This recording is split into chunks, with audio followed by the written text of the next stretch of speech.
Au nom du Père et du Fils et du Saint-Esprit, ainsi soit-il. Donc je reprends le chapitre 10 du catéchisme de Trente. Une recommandation très importante. C'est le 9e article du symbole, c'est-à-dire, je crois, la Sainte Église catholique, la communion des saints. Donc je crois à la Sainte Église catholique. La seconde considération, est-il dit, c'est que celui qui aura gravé profondément dans son cœur la foi à la vérité de l'Église n'aura pas de peine à éviter le terrible danger de l'hérésie. On n'est pas hérétique par le seul fait qu'on pêche contre la foi, mais parce qu'on méprise l'autorité de l'Église. Et qu'on s'attache avec opiniâtreté à des opinions mauvaises. L'autorité de l'Église qui vient de l'autorité de Dieu qui l'a fondée. Et la foi, nous recevons cette révélation. Recevons cette révélation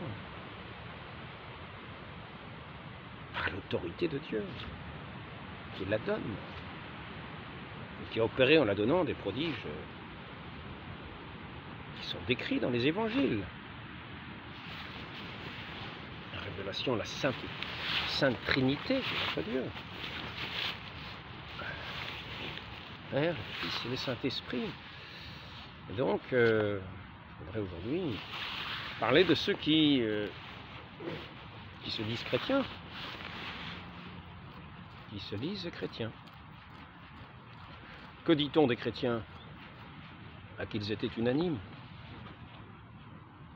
Que dit notre Seigneur qui fonde son Église, qui fonde son Église? C'est son Église.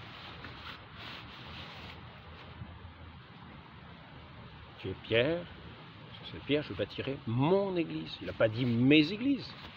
Que connaissons-nous? Que connaissons-nous? Cette révélation de notre Dieu.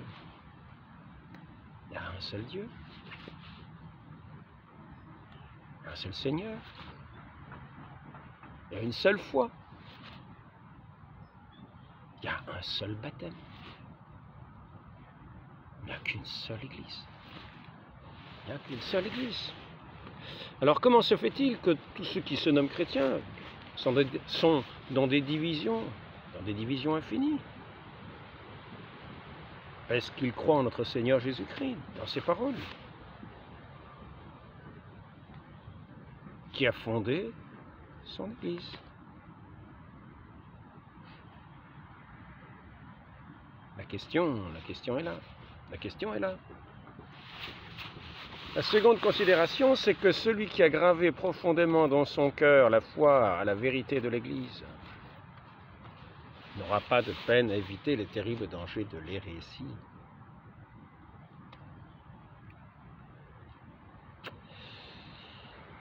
Oui, et le problème,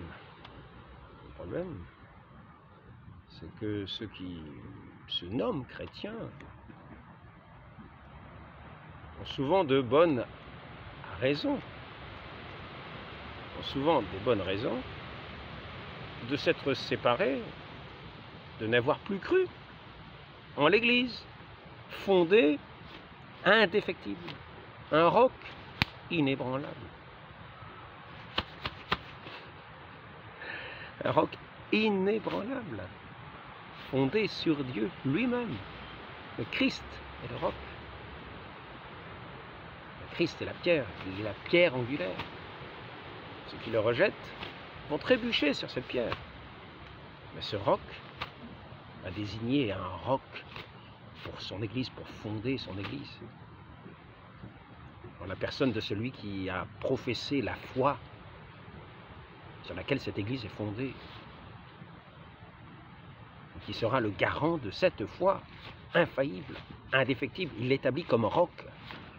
Il lui dit, j'ai prié pour que ta foi ne défaille pas quand tu reviendras raffermi, mes frères. Ne l'oublions pas. C'est la promesse de notre Seigneur, c'est sa prière qui n'est pas inefficace. Il guérissait les malades, ils étaient tous guéris. tous ceux qui venaient à lui, les démons étaient chassés. Il n'y avait qu'un certain type de surdité que notre Seigneur ne guérissait pas, parce que notre Seigneur, notre Dieu,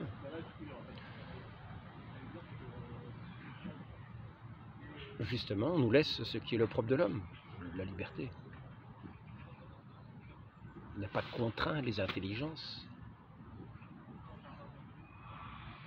Ainsi, il y a une certaine surdité qu'il n'a pas guérie.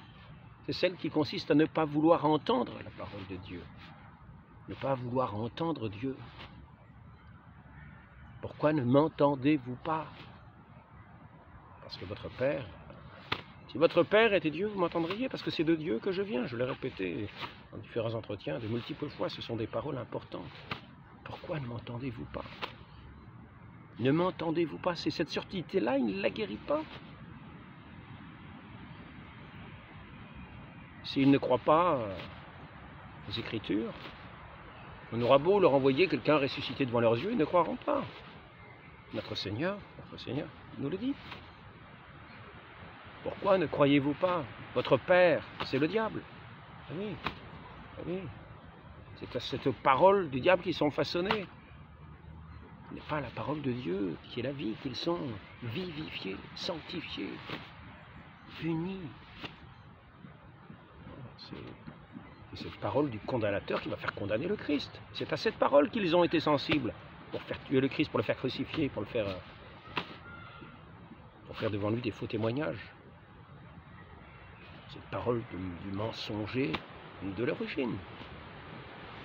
Et maintenant, nous voyons des gens qui disent « Ah oui, nous sommes chrétiens. Nous sommes chrétiens, mais nous ne sommes pas attachés au fondement que le Christ a fondé, que le Christ a posé. » Quand il a dit « Tu es Pierre, sur cette pierre je bâtirai mon église. » Simon.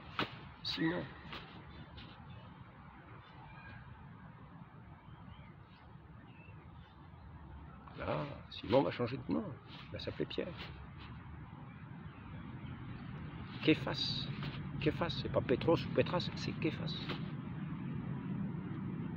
Comme le grand prêtre. Képhas.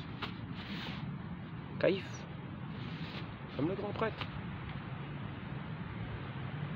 Le vicaire du Christ. Le Christ est le rocher. Et son vicaire sera le rocher ici-bas, dans la succession. Dans la succession.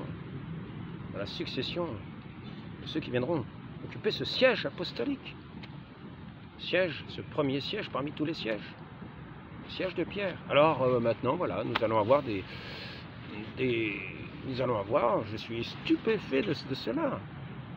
Je suis stupéfait de cela. En particulier avec ce qu'on appelle les orthodoxes. Là, je suis stupéfait. Car au nom de la tradition, ils prétendent au nom de la tradition, c'est-à-dire au nom de tous les pères de l'Église, etc., à travers les siècles, et surtout les premiers siècles, ils prétendent dire qu'au nom de ces pères de l'Église, non, Pierre, non, c'était juste une primauté de méthode d'honneur, comme ça. Il était le premier de la liste. Quand on cite les 12 apôtres, quand le Christ institue les 12 apôtres, on met Pierre en premier, mais c'est une primauté d'honneur. Voilà, c'est en décoration, c'est pour faire joli. Oui.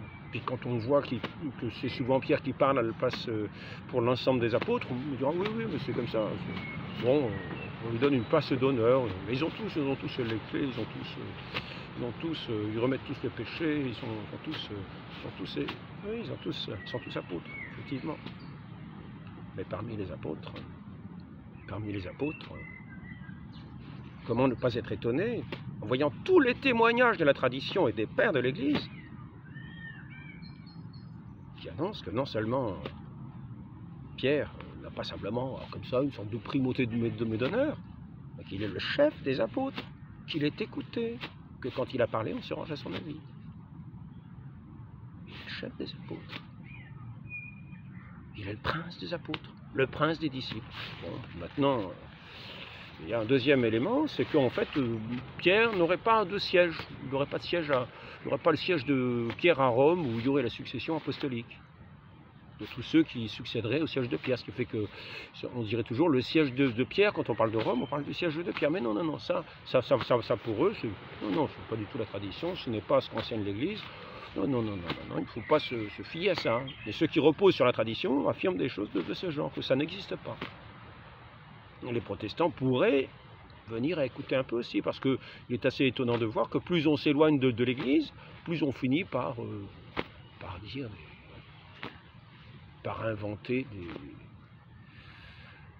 des dogmes qui n'en sont pas, des enseignements qui n'en sont pas, par diviser de plus en plus. Là. Si on regarde les protestants, mon Église, ils s'anathémisent les uns les autres. Ils s'anathémisent les uns les autres. On a commencé le schisme, et nous allons voir en quoi consiste ce schisme. Nous allons voir en quoi consiste le schisme. Notre Seigneur a fondé une Église, indéfectible, infaillible dans son enseignement de la vérité. Qui a des oreilles pour l'entendre, l'entendent. Mais les autres, ils se disent chrétiens, le sont de nom, mais ils ne sont pas fidèles à notre Seigneur. Les chrétiens sont ceux qui sont fidèles à l'enseignement, à la parole, à la volonté de notre Seigneur. Qui garde sa parole. C'est ce qu'il nous enseigne. Celui qui m'aime, qui veut porter mon nom, comme une épouse porte le nom de son mari, qu'il y soit fidèle. Sinon, c'est pas loin d'être le divorce, le schisme, la séparation. Mais la séparation d'avec Dieu, comme la séparation sainte des époux, c'est un amour qui se brise. Alors Dieu est amour. Si nous nous séparons de l'amour, nous allons dans les ténèbres de l'oubli. Et nous en viendrons à haïr Dieu et tout ce qui tient de Dieu, en particulier son Église. Donc, je reviens pour aller, parce que là, je vois que je m'égare un petit peu. Je voulais être direct, montrer tout simplement. J'ai pris quelques notes. Il y a des sites très bien faits, très bien sourcés. Donc, j'ai pris le temps de recopier le texte. Je suis ébahi de voir comment les orthodoxes qui se revendiquent de la tradition des pères de l'Église, prétendent que les pères de l'Église n'ont jamais dit qu'il y avait la primauté de père, pré-primauté, qu'il était le prince des apôtres, et deuxièmement, qu'il y avait ce siège apostolique sur lequel se succédaient tous les successeurs de Saint-Pierre, sur ce siège de Rome. Eh oui, successeur de Saint-Pierre. Donc, je vais commencer.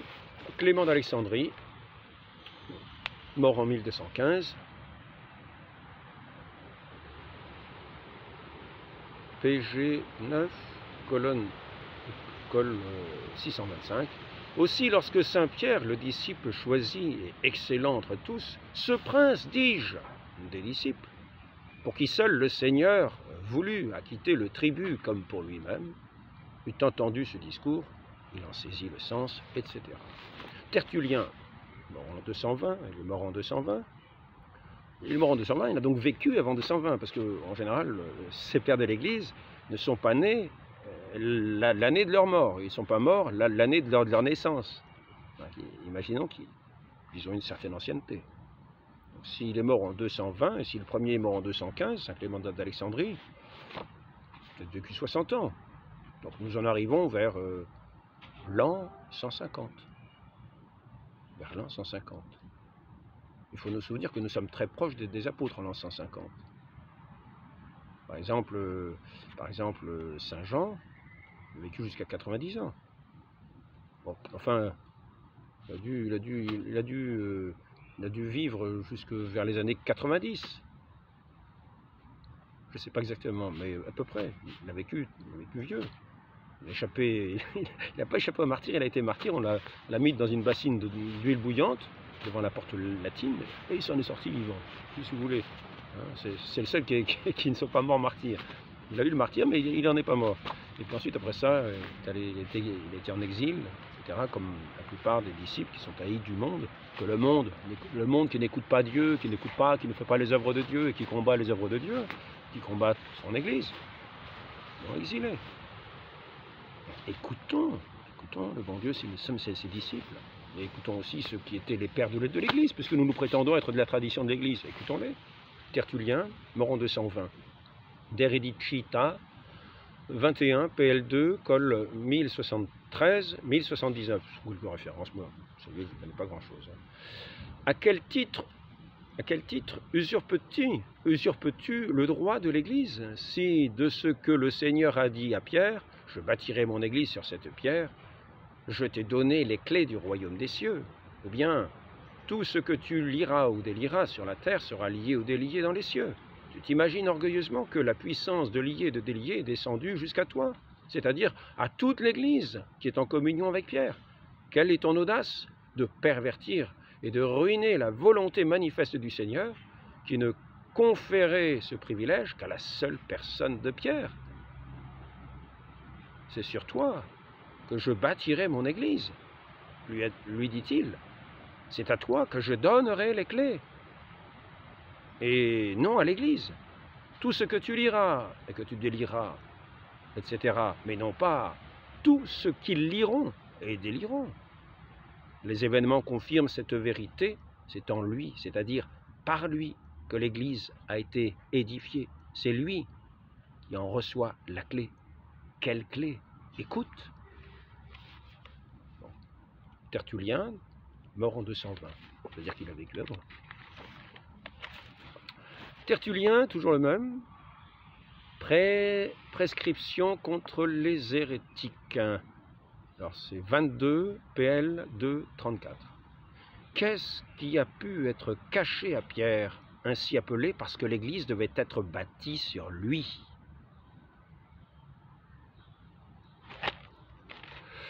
À Pierre, qui avait reçu, avec la clé du royaume des cieux, le pouvoir de lier et de délier tant dans les cieux que sur la terre. Origène, commentaire sur Saint Jean, livre 5, peut-être chapitre 3, SC 120, page 176-177. Pierre, sur qui est édifiée l'Église du Christ, contre laquelle les portes de l'enfer ne prévaudront pas, n'a laissé qu'une seule lettre reconnue de tous, peut-être aussi une seconde. Première et deuxième épître de Saint Pierre. Nous avons dans les Saintes Écritures. Saint Cyprien de Carthage, unité de l'Église. Alors, Saint Cyprien de Carthage, mort en 258. Origène, il est mort en... Je n'ai pas marqué ça, mais ça date. Enfin, c'est à peu près un petit peu avant, quoi. Parce que ça va par ordre chronologique. Plus je vais avancer, plus on va voir des auteurs qui meurent un peu plus tard. Donc, Saint Cyprien de Carthage, mort en 258. Unité de l'Église, 4, PL4, collection, colonne, je ne sais pas ce que c'est, 513-516. Il dit que le Christ a bâti l'Église sur Pierre, et qu'il a autant d'autorité apostolique que les autres apôtres, à ceci près qu'il est le premier parmi eux, et qu'il en est le responsable.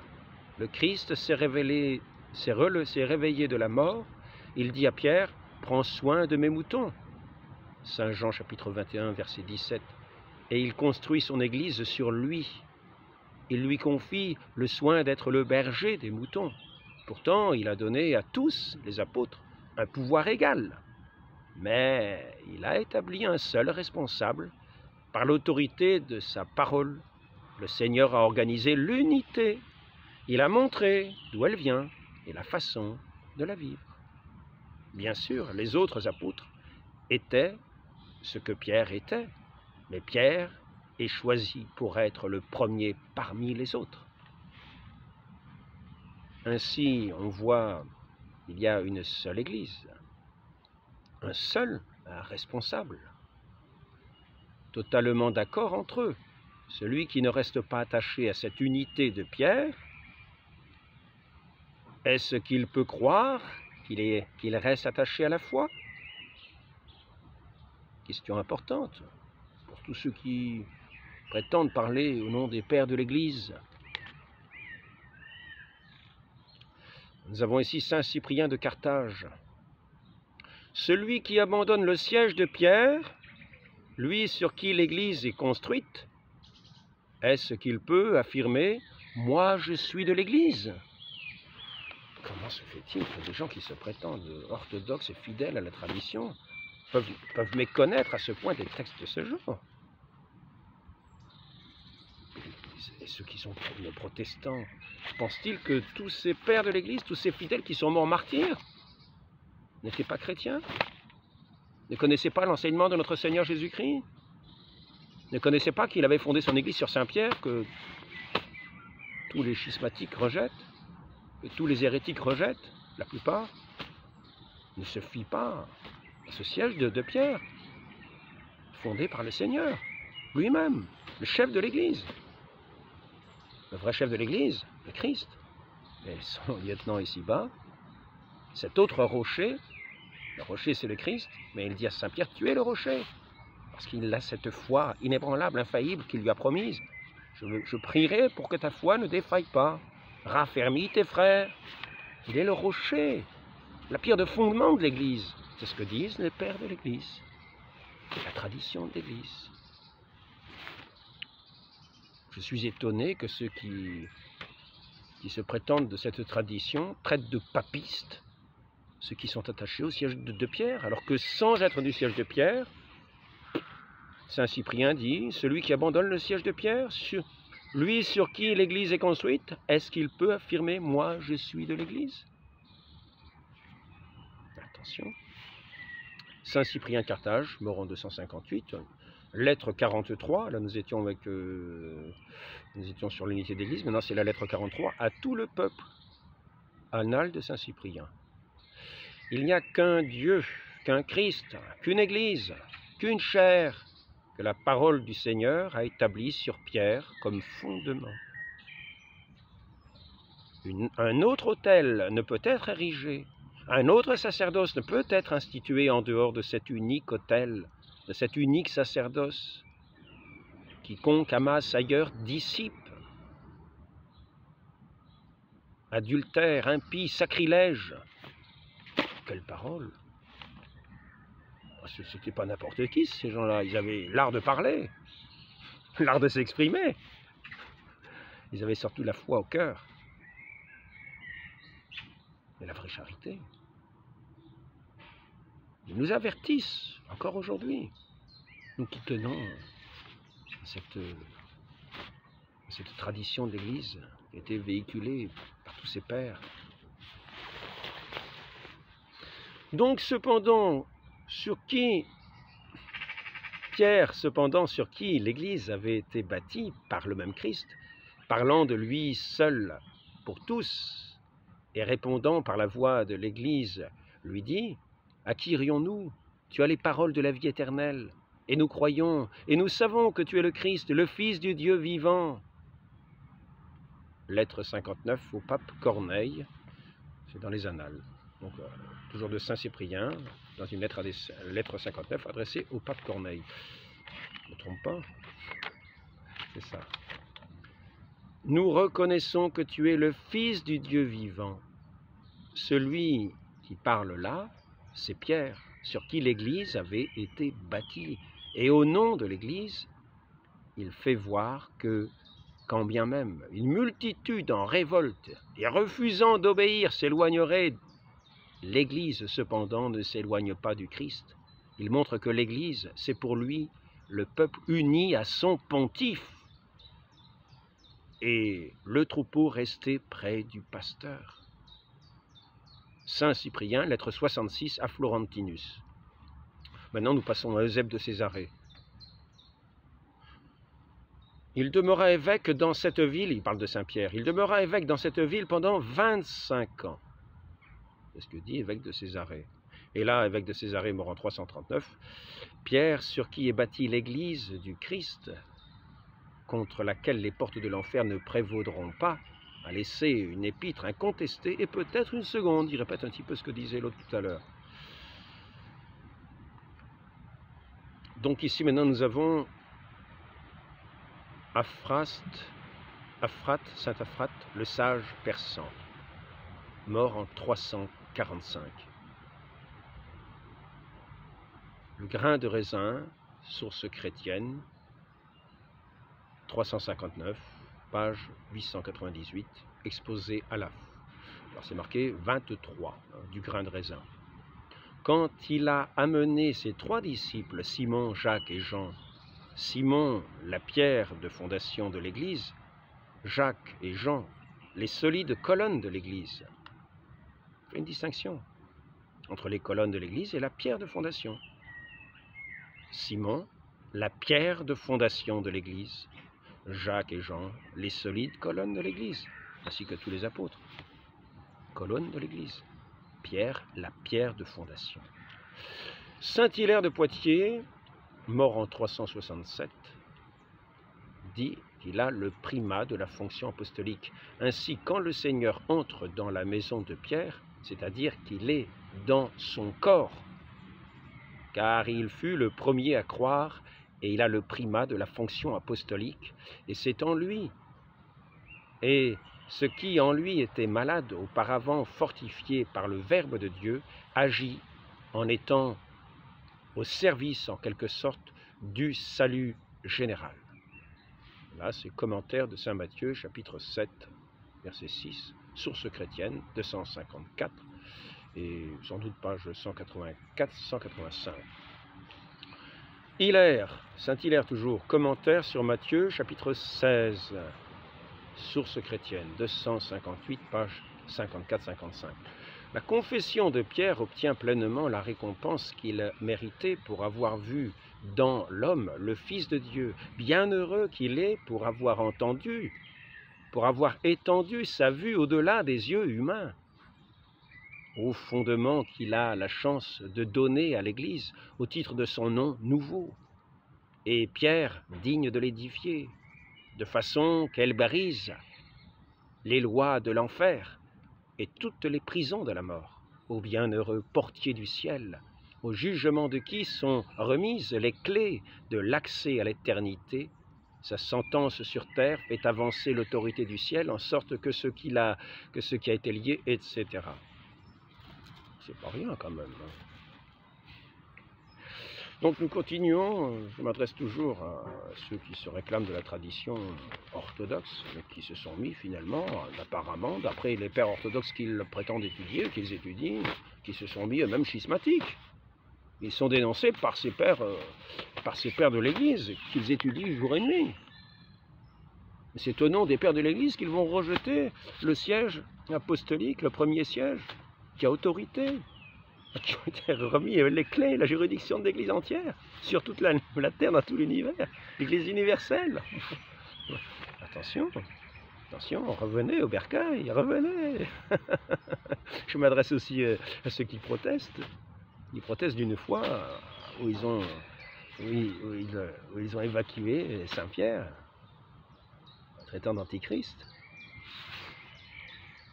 Saint-Hilaire, la Trinité, livre 6, 20, PL 10, 172. Voilà Simon proclamé bienheureux après sa confession de foi. Il devient alors la pierre d'assise sur laquelle l'Église est bâtie et reçoit les clés du royaume des cieux. Pour dire après ça que par rapport aux autres apôtres, il est comme les autres apôtres, quand même, on voit bien qu'il y a une petite différence quand même. C'est pas tout à fait pareil. C'est le collège des apôtres, mais Pierre a quand même une place particulière. Hein. Éphrem le Syrien, mort en 373, sermon Mecquignon Flavar, 1842, Econium in Petrum, et Paulum, et Andream, Thomas, etc. Bon, je ne sais pas ce que c'est. Si le Christ est la lumière, Saint Pierre est le chandelier. Reprenant la parole du Christ, il lui fait dire qu'il l'a fait de lui la fondation de la Sainte Église. Il l'a appelé Pierre parce qu'il supportera toutes ses constructions et que si quelqu'un cherchait à construire quelque chose de faux, c'est lui, le fondement, qui le condamnerait. qu'il en est la tête de la fontaine d'où découlent tous les enseignements. et qu'il est le chef de ses disciples. Ce sera à travers lui qu'il donnera à boire à tous les peuples. Il dit l'avoir choisi comme premier-né de son institution et lui a donné toute l'autorité sur son trésor. Saint Éphrem le Syrien, costaud. Saint Cyril de Jérusalem, lecture catéchétique 2, PL 33, col 408. Lui, il est mort en 386. Que Dieu est bon et qu'il est prompt à pardonner et lent à exercer ses vengeances. Que personne donc ne désespère de son salut. Pierre, le prince des apôtres, après avoir 3 fois renié Jésus-Christ, etc. Donc ici, on se dit juste qu'il l'appelle le prince des apôtres. Pour ceux qui diraient, oh non, vous savez, c'est juste une décoration, c'est une petite primauté d'honneur, quoi. Hein, c'est comme ça, quoi. Non. Ce fut aussi par la vertu du Saint-Esprit que Saint Pierre, le chef des apôtres, nous sommes toujours avec Saint Cyril de Jérusalem, hein, lecture catéchétique, là nous en sommes au 17, PL 33, col 998. Ce fut aussi par la vertu du Saint-Esprit que Saint Pierre, le chef des apôtres, celui qui a les clés du royaume des cieux, guérit au nom de Jésus-Christ à Lydda, qu'on nomme maintenant Diospole, un paralytique. Alors Saint Grégoire de Nice, après ça je passerai la suite, hein. Après ça je passerai au siège de Pierre proprement dit, et aux successeurs, parce que sinon on ne va pas en finir. Hein.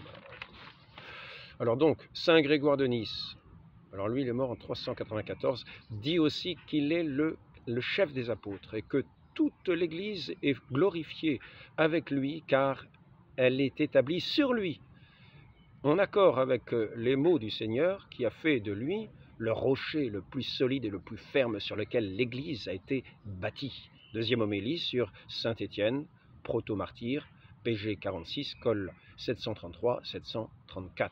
On peut parler de Saint-Ambroise, de Christ, appelant Pierre, il l'a déclaré être la fondation de l'Église. Saint-Optat, Saint-Pierre, et alors ça c'est, si j'ai les citations, on n'en finit plus, quoi.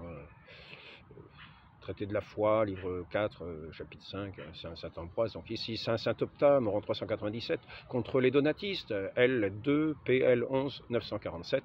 Il dit « Saint-Pierre est le chef de tous les apôtres, et c'est la raison pour laquelle il a été appelé Képhas. » Il dit aussi que pour l'unité, Pierre a été placé au-dessus de tous les autres apôtres.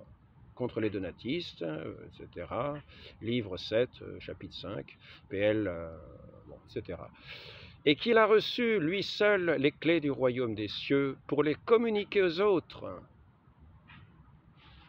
Il a reçu, lui seul, les clés du royaume des cieux pour les communiquer aux autres. C'est pas moi qui le dis, c'est Saint-Optat. Alors ceux qui se réfèrent à Saint-Optat et au Père de l'Église, écoutez ce que dit Saint-Optat, il est Père de l'Église. Si vous êtes appuyé sur la tradition de l'Église, sur cet enseignement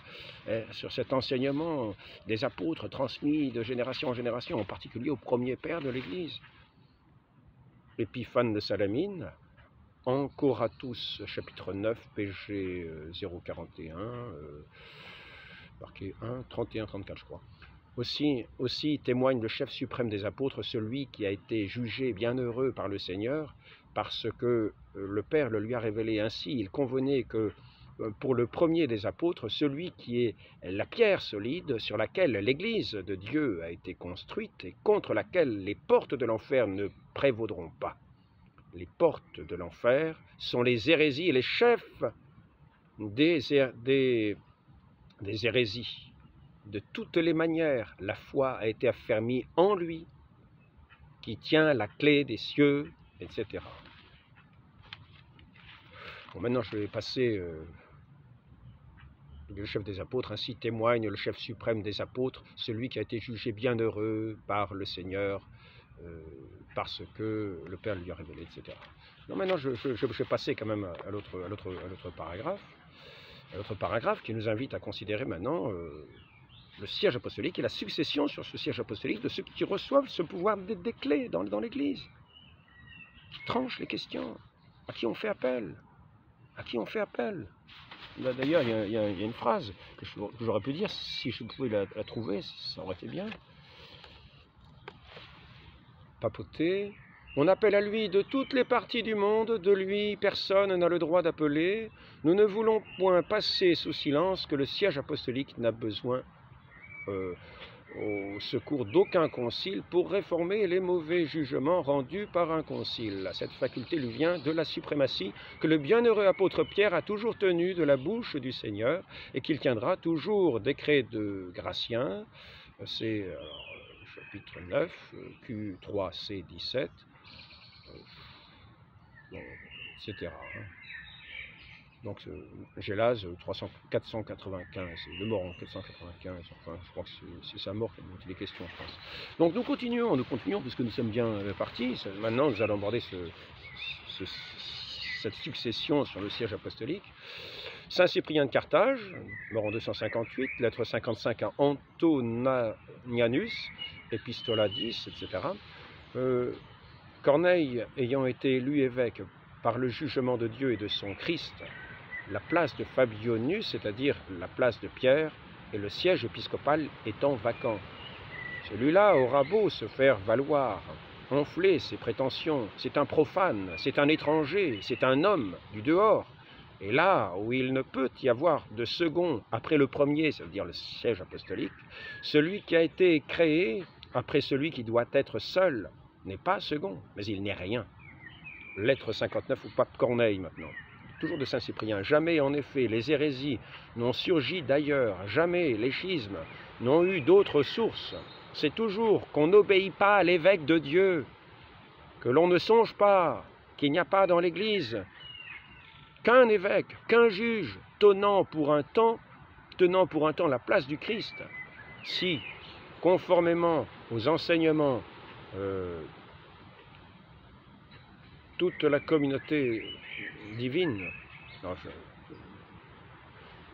alors là j'ai mal écrit quand même, si conformément aux enseignements toute la communauté, bon, etc. Après tout cela, ils se sont encore fait sacrer un pseudo-évêque par les hérétiques, et c'est dans ces conditions qu'ils osent passer la mer pour venir au siège de Pierre et l'église principale, où l'unité de l'épiscopat, d'où l'unité de l'épiscopat est sortie. Lettre 59 au pape Corneille. Non, c'est ça, c'est la lettre 59 au pape Corneille, de Saint Cyprien de Carthage. Le siège de Pierre. Donc c'est Corneille qui est sur le siège de Pierre, successeur de Pierre. Je tiens à rappeler ce qui est dit ici, parce que là c'est ce que dit le catéchisme de Trente. La seconde considération, c'est que celui qui aura gravé profondément dans son cœur la foi en la vérité de l'Église n'aura pas de peine à éviter le terrible danger de l'hérésie. On n'est pas hérétique par le fait qu'on pêche contre la foi, mais parce qu'on méprise l'autorité de l'Église, qu'on s'attache avec opiniâtreté des opinions mauvaises. Et quand on a quitté ce siège de l'infaillibilité de l'Église, comment veut-on s'attacher à la vérité, quand on a quitté soi-même la vérité, selon la parole de vérité de notre Seigneur, qu'on n'y croit pas, qu'on le rejette. Les pères de l'Église nous enseignent ce qu'a enseigné notre Seigneur. Ici, alors, lettre 59 au pape Corneille. Et y apporter des lettres de schismatiques et de profanes. Ben c'est la suite, hein. D'où l'unité épiscopale est sortie. Et y apporter des lettres de schismatiques et de profanes, ils ne réfléchissent donc pas que ce sont là les mêmes Romains dont l'apôtre a loué la foi et auprès de qui la perfidie ne saurait avoir accès. Là, il parle d'une épître de saint Paul. Ce qui apparaîtra le meilleur et, comme convenant le mieux, c'est ceci, que de toutes les diverses provinces, les prêtres du Seigneur fassent rapport à la tête, c'est-à-dire au siège de l'apôtre Pierre. Vers 433, lettre du concile de Sardique, Quod Semper, au pape Jules Ier. Nous continuons notre petit voyage parmi les pères de l'Église, pour rafraîchir la mémoire de certains qui étudient les pères de l'Église sans jamais lire ces phrases, sans jamais y trouver ces phrases. Damas 384. Si c'est bien à l'Église catholique répandue par tout l'univers que revient l'unique chambre nuptiale du Christ, pour autant, la Sainte Église romaine n'est pas placée devant les autres églises par des édifices, par des édits de synode. Mais elle a reçu la primauté de par la parole évangélique du Seigneur et Sauveur, disant, tu es Pierre, sur cette pierre je bâtirai mon Église, et les portes de l'enfer ne prévaudront pas contre elle. Je te donnerai les clés du royaume des cieux. Donc cette primauté, qui n'est pas qu'une primauté d'honneur, c'est un honneur de cette primauté, mais ce n'est pas une primauté simplement d'homme et d'honneur. Avoir ce pouvoir des clés, c'est un honneur, mais ce n'est pas une primauté simplement d'homme et d'honneur honorifique de décoration, petite gratification. Donc, tenons-nous bien à ces paroles, ce n'est pas, pour autant la Sainte Église romaine n'est pas placée devant les autres églises par des édits de synode, mais elle a reçu la primauté de par la parole évangélique du Seigneur et Sauveur, disant, tu es Pierre sur cette pierre, Saint Damas, 384.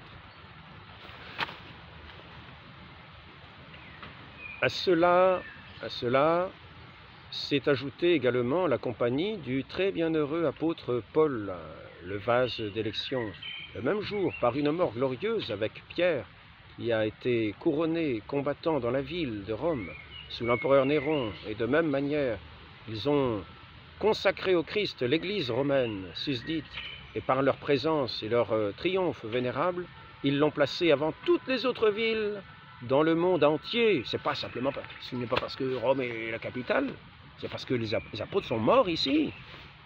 Le prince des apôtres est mort à Rome. Et c'est pour ça que cette ville est devenue le lieu. Une des raisons. La première étant toujours la parole du Christ, Pierre. La deuxième, ça c'en est une autre. Partie 3 du décret de Gélase. Ça c'est Saint Damas, partie 3 du décret de Gélase. Commentaire biblique attribué autrefois à saint Ambroise.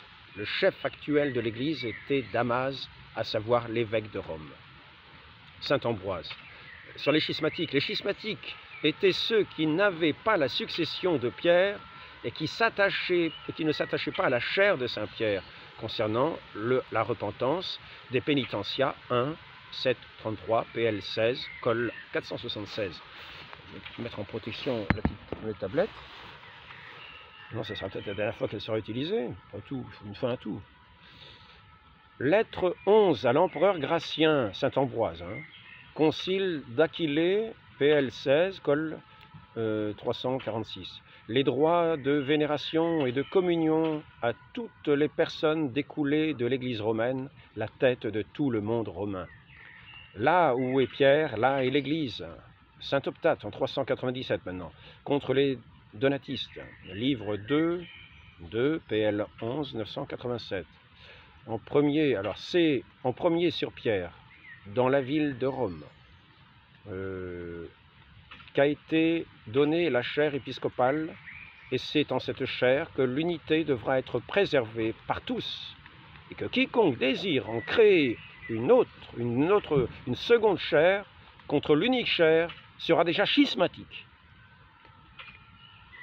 C'est clair. Saint Cyrus, mort en 399, disait que sa charge était portée en lui par le bienheureux Pierre, et que ce qui avait été décrété par lui ne devait être violé par personne.